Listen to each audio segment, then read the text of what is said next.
आवाजाच्या दुनियेमध्ये सोबत स्वप्नांची, आवाजाच्या दुनियेमध्ये सोबत स्वप्नांची, कुणी गाणी गाई गप्पा मारी रंगत विषयांची, कुणी गाणी गाई गप्पा मारी रंगत विषयांची.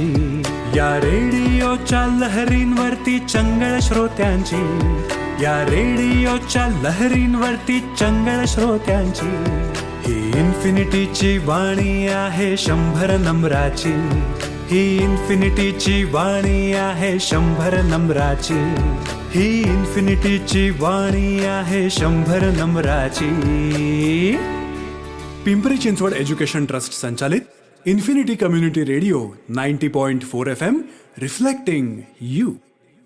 श्रोते हो नमस्कार. आपण ऐकत आहात PCET's इन्फिनिटी 90.4 FM आणि मी आहे तुमच्यासोबत RJ विद्या. सर्वात पहिल्यांदा तुम्हा सर्वांना गुढीपाडव्याच्या खूप खूप शुभेच्छा. श्रोते हो, चैत्र शुद्ध प्रतिपदा म्हणजेच गुढीपाडवा ते रामनवमी या काळाला आपण चैत्र नवरात्र म्हणून संबोधतो. आणि याच नवरात्रीमध्ये शक्तीची उपासना केली जाते, साधना केली जाते, जप केला जातो, व्रत केलं जातं आणि स्तोत्रपठणसुद्धा करतात. श्रोते हो, नवरात्र काळामध्ये रामतत्व जागृत असतं असं सुद्धा मानण्यात येतं.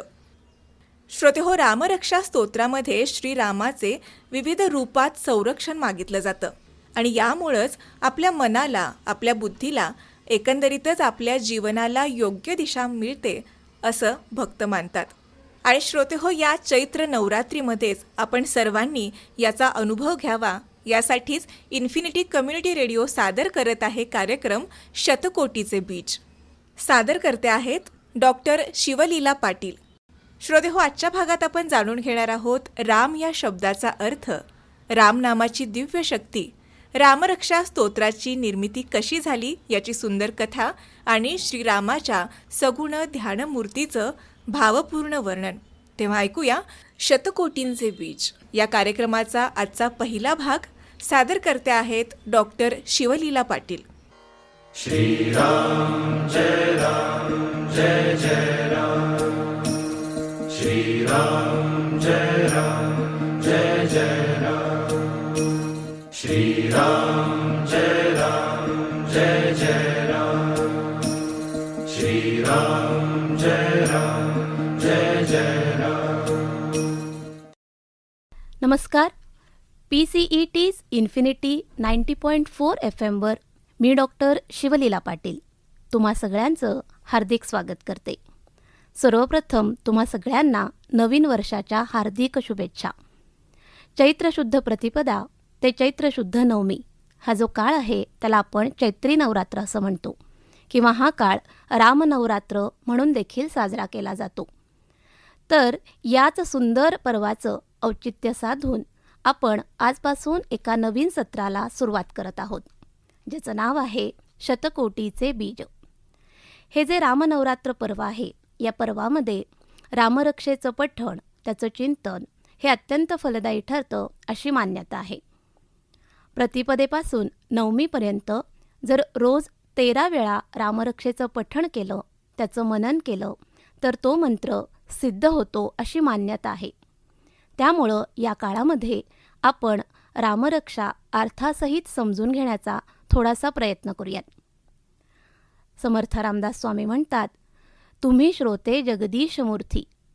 तर अशा जगदीश मूर्ती रूपी तुम्हा सर्व श्रोत्यांना मी मनापासून वंदन करते आणि आज या सत्राला सुरुवात करते. राम राम मंडळी.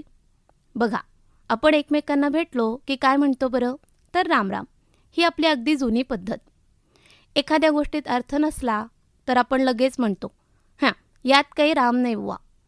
अहो इतकंच काय, अगदी आपल्या अंतिम यात्रेचा सांगाती तो सुद्धा हे रामनामच नाही का. म्हणून तर शेवटी म्हणतात, राम नाम सत्य हे, राम बोलो बे राम. तर असं हे आपल्या आयुष्याला व्यापून असणारं रामनाम. राम या शब्दाची व्युत्पत्ती जर आपण लक्षात घेतली तर रम हा धातू आहे. रम म्हणजे रममाण होणं. सगळ्यांनी ज्यात रममाण व्हावं किंवा योगी ज्यामध्ये रममाण होतात तो राम. राम हे खरं तर परमात्म तत्व आहे. ते धारण करणारा तो प्रभू श्रीराम. राम या शब्दाची महती सांगणारं एक सुभाषित सांगितलेलं आहे. राकारोच्चारण मात्रेण मुखात निर्याती पातकम पुनः प्रवेश संदेहे मकारहा तत्कपाटवत. याचा अर्थ काय? रा हे अक्षर उच्चारताच मुखातून सर्व पातकं बाहेर पडतात आणि ती पुन्हा आत प्रवेशित होऊ नयेत म्हणून म अक्षर उच्चारताच ओठ मिटले जातात. बघूयात का एकदा राम म्हणून? तर असं हे रामशब्द. राम हा एक शब्द किती सामर्थ्यवान आहे हे जाणून घ्यायचं असेल तर शंकर आणि पार्वती यांचा संवाद ऐकावा. पार्वती माता शंकर भगवानांना विचारतात. पार्वती उवाच केनोपायेन लघुना विष्णोर्नामसहस्रकं पठेत्यै पांडितैर्नित्यं श्रोतुमिच्छाम्यहं प्रभो. म्हणजेच, हे प्रभो, मला हे जाणून घ्यायचं आहे, विद्वान लोक कोणत्या सोप्या आणि छोट्या उपायाने विष्णू सहस्रनामाचा पाठ करतात. यावर शंकर भगवान उत्तर देतात. श्रीराम राम रामेति रमे रामे मनोरमे सहस्रनाम तत्तुल्यं राम नाम वरानने. हे मनोरमे, राम राम राम याच नामाने मनाला रमवणाऱ्या रामनामात मी रमून जातो. हे देवी, विष्णू सहस्रनामाच्या सामर्थ्याचं हे एक रामनामच आहे. तर असं हे उच्चारणाला लघु मात्र अत्यंत फलदायी आणि सामर्थ्यवान असं रामनाम. आता रामरक्षा स्तोत्राबद्दल आपण थोडीशी माहिती जाणून घेऊया. हे रामरक्षा स्तोत्र कसं निर्माण झालं याबद्दल पुराणामध्ये एक कथा सांगितली जाते. शतकोटी श्लोकांचं हे रामचरित जेव्हा निर्माण झालं त्यावेळी ते आपल्याला प्राप्त व्हावं यासाठी देव, दानव आणि मानव या तिघांनीही एकमेकांमध्ये स्पर्धा चालू केली आणि हे सगळेजण शंकरांकडे हे शतकोटी असे रामचरित मागण्यासाठी गेले. शंकरांनी त्याचे 3 सारखे भाग करण्याचं ठरवलं. 33 कोटी, 33 लक्ष, 33,333 असे श्लोक तिघांच्याही वाट्याला आले. मग एकच श्लोक शिल्लक राहिला. त्यासाठीही पुन्हा मागणी सुरू झाली. आता हा जो एक श्लोक होता अर्थातच तो अनुष्टुप छंदातला असल्यामुळे त्यामध्ये 32 अक्षरं होती. आता ह्या 32 अक्षरांसाठीही पुन्हा स्पर्धा सुरू. याचेही पुन्हा समान विभागणी करण्याचं ठरलं. 10, 10, 10 अशी अक्षरं प्रत्येकांना मिळाली. उरलेली जी 2 अक्षरं होती ती मात्र स्वतःकडे घेऊन भगवान शंकर ध्यानस्थ झाले. ही 2 अक्षरे मिळवण्यासाठी पुन्हा सर्वजण थांबले. पण जसा जसा काळ लोटला तसं एक एक जण निघून गेला. फक्त एकच ऋषी मात्र अजूनही प्रतीक्षा करत होते. तेही शंकरांसमोर ध्यानस्थ झाले. शंकर भगवान जेव्हा ध्यानातून जागृत झाले आणि त्यांनी पाहिलं की हे ऋषी आपल्यासमोर ध्यान लावून बसलेले आहेत. परमात्मा स्वरूप असणाऱ्या शंकरांना हे ओळखणं अवघड नव्हतं की या 2 अक्षरांसाठी हे ऋषी येथे तिष्ठत उभे आहेत. अशा वेळी प्रसन्न होऊन शंकरांनी त्या ऋषींना स्वप्नात दृष्टांत दिला आणि ही संपूर्ण रामरक्षा त्यांना सांगितली. प्रातःकाळी जागृत झाल्यानंतर त्या ऋषींनी जशीच्या तशी ती लिहून काढली. अर्थात हे ऋषी होते बुधकौशिक ऋषी आणि ज्या 2 अक्षरांच्या प्रतीक्षेत ते थांबले होते ती 2 अक्षरं म्हणजेच राम. रामरक्षा स्तोत्राच्या 15व्या श्लोकात याचा उल्लेख येतो. आदिष्टवान यथा स्वप्ने राम रक्षामि मां हरः तथा लिखितवान प्रातः प्रबुद्धो बुधकौशिकः. या रामरक्षा स्तोत्राचं सामर्थ्य किती आहे हे जाणून घ्यायचं तर पुराणातील आणखी काही कथाभाग पाहता येतो. तारकासूर नावाचा जो असुर होता त्याने तपाने ब्रह्मदेवांना प्रसन्न करून घेतलं आणि अमरत्वाचा वर मागितला. पण असा अमरत्वाचा वर कोणालाही देता येत नाही असं ब्रह्माने सांगितलं. अशावेळी तारकासुराने 7 दिवसांच्या शिशुखेरीज अन्य कोणापासूनही मृत्यू येऊ नये असा वर मागून घेतला. त्याचा वध करण्यासाठी कार्तिकेयाचा जन्म झाला. शंकर पार्वतीच्या या पुत्रानं जन्मानंतर अवघ्या 7 दिवसात सामर्थ्य प्राप्त करून घेऊन तारकासुराचा वध केला. हे सामर्थ्य त्याला रामरक्षाच्या अभिमंत्रणाने प्राप्त झालं होतं. कारण शंकर भगवानांनी पार्वती देवीला असं करण्यास सुचवलं होतं. देवी अद्य स्कंदपुत्राय रामरक्षाम अभिमंत्रणं कुरु तारकघाताय समर्थोऽयं भविष्यती. म्हणजेच हा स्कंदपुत्र तारकाच्या घातासाठी समर्थ होईल जेव्हा तू त्याचं रामरक्षेने अभिमंत्रण करशील, असं शंकर भगवानांनी पार्वती देवीला सांगितलेलं होतं. तर असं हे अगदी 7 दिवसाच्या बालकालाही असुराचा वध करण्याइतकं सामर्थ्य प्रदान करणारं रामरक्षा स्तोत्र. लव आणि कुश हे वाल्मिकींच्या आश्रमात जन्माला आले. तेव्हा वाल्मिकी ऋषींनी देखील या दोनही नवजात शिशूंना 10 दिवसांपर्यंत रामरक्षा महामंत्राने अभिरक्षित केलेलं होतं. तर असं हे सामर्थ्यवान असं आणि आपलं अभिरक्षण करणारं असं रामरक्षा स्तोत्र. त्यामुळे या रामरक्षा स्तोत्राचं नित्य पठण हे केलं तर आपलं रक्षण होतं, यात कोणतीच शंका नाही. आता आपण प्रत्यक्ष रामरक्षा स्तोत्राला सुरुवात करूयात. श्री गणेशाय नमः. अस्य श्री रामरक्षा स्तोत्रमन्त्रस्य बुधकौशिक ऋषिः श्री सीतारामचन्द्रो देवता अनुष्टुप्छन्दः सीताशक्तिः श्रीमद्हनुमानकीलकं श्रीरामचन्द्रप्रीत्यर्थे जपे विनियोगः. श्री गणेशाय नमः म्हणजेच सर्वप्रथम आपण विघ्नहर्त्या अशा गणेशाला वंदन केलेलं आहे. या श्रीरामरक्षा स्तोत्राच्या अर्थाचं आणि त्याच्या सूक्ष्म अशा भावार्थाचं आकलन आम्हाला व्हावं, यासाठी बुद्धिदाता श्री गणेशा तू आमच्यावर कृपा कर, अशी प्रार्थना त्याकडे करूयात आणि सुरुवात करूयात. अस्य श्रीरामरक्षा स्तोत्रमंत्रस्य बुधकौशिक ऋषिः. या श्रीरामरक्षा स्तोत्रमंत्राचे ऋषी बुधकौशिक आहेत. श्रीरामरक्षा, श्री हा शब्दच मुळात शक्तिवाचक आहे. अव्यक्त परमात्मा प्रकट होण्यासाठी आणि तो शब्दांनी, अर्थांनी आणि अनुभूतींनी त्याचं आकलन होण्यासाठी प्रथम शक्ती हवी. राम हे परमात्म स्वरूप आहे. तो शक्तीच्या योगे प्रकट होतो. म्हणून आधी श्री आणि मग राम. श्री म्हणजे शक्ती, म्हणजेच प्रकृती. ती गुणांसहित असते. त्यामुळे श्रीराम हा सगुण ईश्वर आहे. सगुण ईश्वराची आपण उपासना करू शकतो. त्याला काही भक्तीनं अर्पण करू शकतो. त्याच्याकडे मागणं मागू शकतो. निर्गुण परमात्म्यापर्यंत पोचण्यासाठी सगुणाचं भजन सहाय्यभूत होतं. त्यामुळंच संत सांगतात, सगुणाचे नि आधारे निर्गुण पाविजे निर्धारे सारासार विचारे संत संगे. संतांनी सांगितलेला हा अत्यंत सोपा आणि तुम्हा आम्हा सर्वसामान्यांना परमात्म्यापर्यंत पोचवणारा हा अत्यंत सोपा साक्षात्काराचा मार्ग आहे. रक्षा, रक्षा म्हणजे काय तर रक्षण करणं. सर्वसाधारणपणे ईश्वराने आपल्या ऐहिकाचं, आपल्या संसाराचं रक्षण करावं असं आपल्याला वाटत असतं. पण या स्तोत्रामध्ये या सर्वांसोबतच आपल्या शरीराचं रक्षण व्हावं हे प्रमुख मागणं मागितलेलं आहे. रामरक्षा शब्दामागे संपूर्ण जीवनाचं रक्षण व्हावं ही मनोभूमिका आहे. ईश्वर हा गुराखी जसा काठी घेऊन गुरांचं रक्षण करतो तसं आपलं रक्षण करत नाही बरं का. तर तो योग्य विचार, योग्य बुद्धी देऊन आपलं रक्षण करत असतो. स्तोत्रमंत्रस्य, आता इथे स्तोत्र आणि मंत्र असे दोनही शब्द आले आहेत. मग याचा अर्थ काय ते जाणून घेऊयात. स्तोत्र म्हणजे स्तूयते अनेन इति स्तोत्रहा, ज्यामध्ये देवदेवतांच्या रूपाचं, त्याच्या गुणांचं पद्यात्मक वर्णन केलं जातं त्याला स्तुती असं म्हणतात आणि त्यालाच स्तोत्र असं म्हटलं जातं. आणि मंत्र म्हणजे मननात त्रायते इति मंत्रहा, मनन केले असता जो तारतो त्याला मंत्र म्हणतात. मंत्र म्हणजे शब्द, ध्वनी यांचा एक समूह की ज्याच्या उच्चारणामुळे अंतःकरणावर, आपल्या बाह्य वातावरणावर मोठा परिणाम दिसून येतो.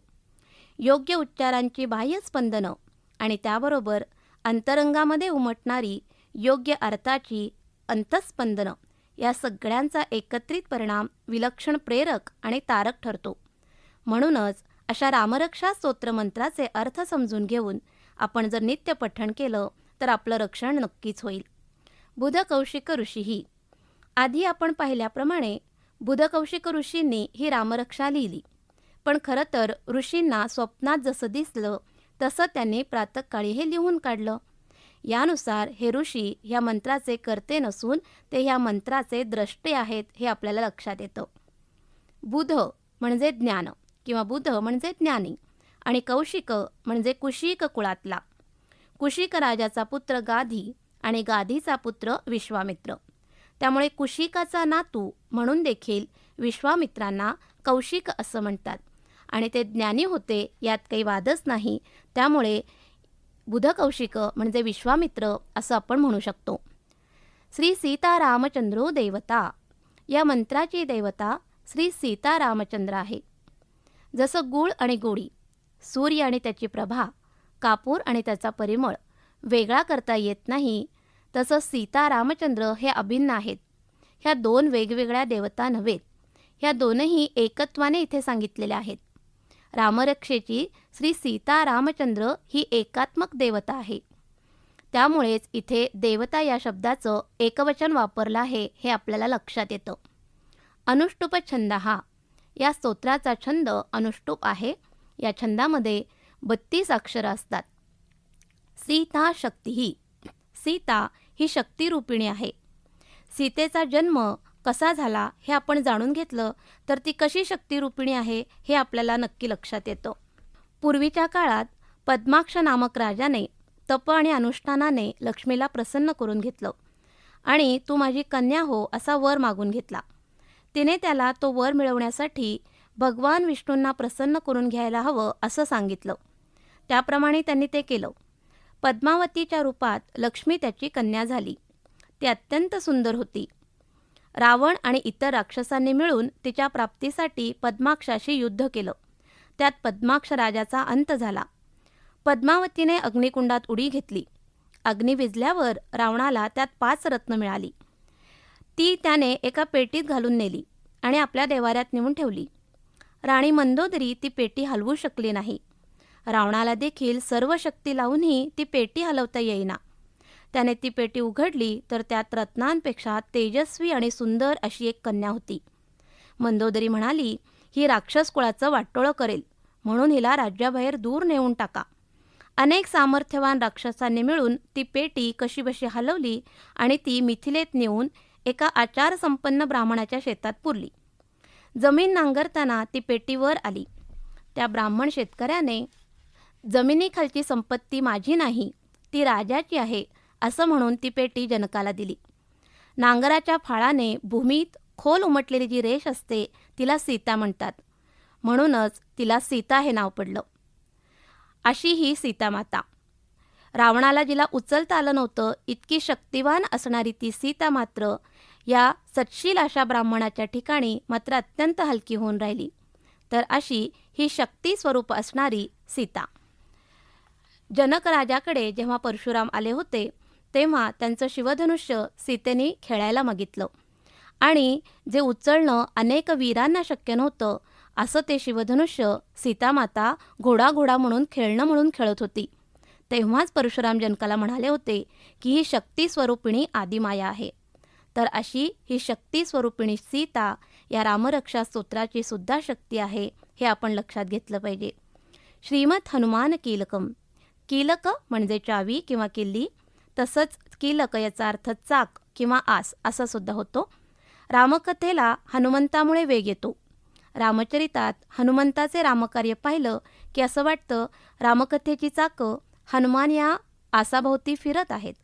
हा दास्यभावी हनुमंत कर्मयोगाचा आदर्श आहे. रामचरितातील अनेक प्रसंगावरून हे लक्षात येतं की सेवा, वैराग्य, भक्ती, शक्ती, युक्ती, नाम आणि ध्यान या सर्व साधनांद्वारे रामात जर चित्तविलीन करायचं असेल आणि आत्मारामाचा साक्षात्कार जर करून घ्यायचा असेल तर राम या आत्मतत्वासाठी हनुमान ही किल्ली आहे. श्री रामचंद्र प्रीत्यर्थे जपे विनियोग.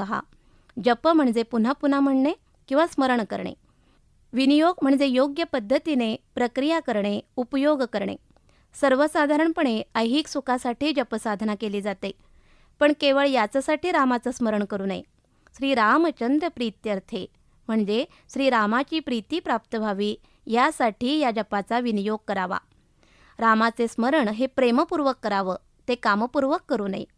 रामाची अधिकाधिक प्रीती लाभावी हाच उद्देश धरून रामरक्षा म्हणावी असं इथं सांगितलं आहे. अथ ध्यानम. ध्यायेत् आजानुभावुं धृतशरधनुषं बद्धपद्मासनस्थं पीतं वासो वसानं नवकमलदलस्पर्धिनेत्रं प्रसन्नं वामाङ्कारूढसीता मुखकमलमिलल्लोचनं नीरदाभं नानालङ्कारदीप्तं ददतमुरुजटामण्डनं रामचन्द्रम् इति ध्यानम्. अथ ध्यानम म्हणजेच काय, अशा पद्धतीने ध्यान करावं. यामध्ये श्रीरामाच्या सगुण मूर्तीचं वर्णन केलेलं आहे. उच्चारलेले शब्द, त्याचे अर्थ आणि त्याची देवता यावर जर आपण ध्यानामध्ये चित्त एकाग्र केलं तर ध्यान उत्तम होतं. आणि इथे सीता रामचंद्र ह्या देवतेचं वर्णन केलेलं आहे. ध्यायेत ही प्रेमळ आज्ञा आहे. देवतेचं नामरूपाचं स्मरण करत करत त्याच्या अस्तित्वाच्या जाणीवेत किंवा त्या भावात राहणं याला ध्यान म्हणतात. आजानुबाहुम, जानू म्हणजे गुडघ्यापर्यंत, ज्याचे हात लांब आहेत, किती तर गुडघ्यापर्यंत लांब, अशा रामाचं ध्यान करावं. धृतशरधनुषम, धृत म्हणजे धारण केले आहेत, शर म्हणजे बाण, ज्याने धनुष्यबाण धारण केले आहे, अशा रामाचे ध्यान करावे. रामाच्या अवतार काळात धनुर्विद्या ही श्रेष्ठ मानली जात असे. इतर शस्त्रास्त्रांच्या बाबतीत देखील खरं तर राम निपुणच होते. भगवद्गीतेमध्ये विभूती योगामध्ये रामहा शस्त्रभृताम अहम असं म्हणलेलं आहे. म्हणजेच सर्व शस्त्र धारण करणाऱ्यांमध्ये श्रेष्ठ असा राम मी आहे. रामाच्या वीरतेचं हे प्रतीक आहे आणि अशा वीर रामाचं ध्यान करावं असं इथं सांगितलेलं आहे. बद्ध पद्मासनस्थम, बद्ध पद्मासनात स्थित अशा रामाचं ध्यान करावं. पीतम वासहा वसानम, ज्याने पीतवस्त्र म्हणजेच पितांबर परिधान केलं आहे, अशा रामाचं ध्यान करावं. नव कमलदलस्पर्धी नेत्रम प्रसन्नम, नवीन उमललेल्या कमळाची दलं ज्याच्या नेत्राची स्पर्धा करू पाहतील असे सुंदर नेत्र असणाऱ्या प्रसन्न अशा रामाचं ध्यान करावं. रामाचे डोळे नुसते सुंदर नाहीत बरं का, तर त्याच्यामध्ये त्याच्या चित्तातील प्रसन्नता दिसते. त्यामुळं या नेत्रांकडे पाहणाऱ्यांच्या अंतःकरणालाही ती प्रसन्नता प्राप्त होते. वामांकारूढ सीता मुखकमल मिलल्लोचनम, ज्याच्या डाव्या मांडीवर सीता आरूढ आहे आणि तिच्या मुखकमलावर ज्याची दृष्टी लागलेली आहे, अशा रामाचं ध्यान करावं. सीता ही शक्ती तर राम हा ईश्वर. सीता ही प्रकृती तर राम हा पुरुष. प्रकृती पुरुषाची ही जोडी आहे. पुरुष तिच्याकडे प्रेमाने पाहतो, तिला प्रेरणा देतो आणि प्रकृती या पुरुषाच्या प्रेरणेने आपलं कार्य करत असते. आणि याच रूपाचं वर्णन इथं केलेलं आहे. नीरदाभम, नीर म्हणजे पाणी, पाणी असलेल्या मेघाप्रमाणे श्यामल रंग असलेल्या रामाचं ध्यान करावं. नानालंकार दीप्तम, अनेक प्रकारचे दिव्य अलंकार धारण केलेल्या रामाचं ध्यान करावं. ददतम उरू जटामंडनम, ददतम म्हणजे धारण केलेला, विपुल असा जटासंभार अलंकाप्रमाणे ज्यांनी धारण केला आहे, अशा रामाचं ध्यान करावं. श्रीरामांनी वनवासात असताना कोणतेही अलंकार धारण केले नव्हते, फक्त ह्या जटांचं धारण केलं होतं. अलंकार म्हणजे वैभवाचं प्रतीक आणि जटा म्हणजे वैराग्याचं प्रतीक. असं हे वैराग्याचं प्रतीकच वैभव म्हणून मिरवणाऱ्या या रामाचं ध्यान करावं असं इथं सांगितलेलं आहे. इति ध्यानम, इथे सगुण अशा श्रीरामचंद्र देवतेचं ध्यान कसं धरावं याचं वर्णन पूर्ण झालेलं आहे. आज आपण या भागामध्ये राम या शब्दाची व्युत्पत्ती पाहिली, रामरक्षा स्तोत्राची निर्मिती कशी झाली, रामरक्षा स्तोत्राचं महत्त्व काय आणि सगुण अशा ध्यानमूर्ती रामाचं वर्णन आपण आजच्या भागामध्ये पाहिलेलं आहे. प्रत्यक्ष रामरक्षेचे जे स्तोत्र आहेत त्यांना आपण उद्याच्या भागात सुरुवात करूयात. तोपर्यंत श्रीराम जय राम जय जय राम. धन्यवाद. श्रीराम जय राम जय. श्रोते हो, शतकोटीचे बीज हा कार्यक्रम आत्ताच आपण ऐकलात फक्त PCT's इन्फिनिटी 90.4 FM वर. आजच्या भागात आपण ऐकलत राम या शब्दाचा अर्थ, रामनामाची दिव्य शक्ती, रामरक्षा स्तोत्राची निर्मिती कशी झाली याची सुंदर कथा आणि श्रीरामाच्या सगुण ध्यानमूर्तीचं भावपूर्ण वर्णन. श्रोते हो, सादरकर्त्या होत्या डॉक्टर शिवलीला पाटील. श्रीराम जय राम जय जय राम.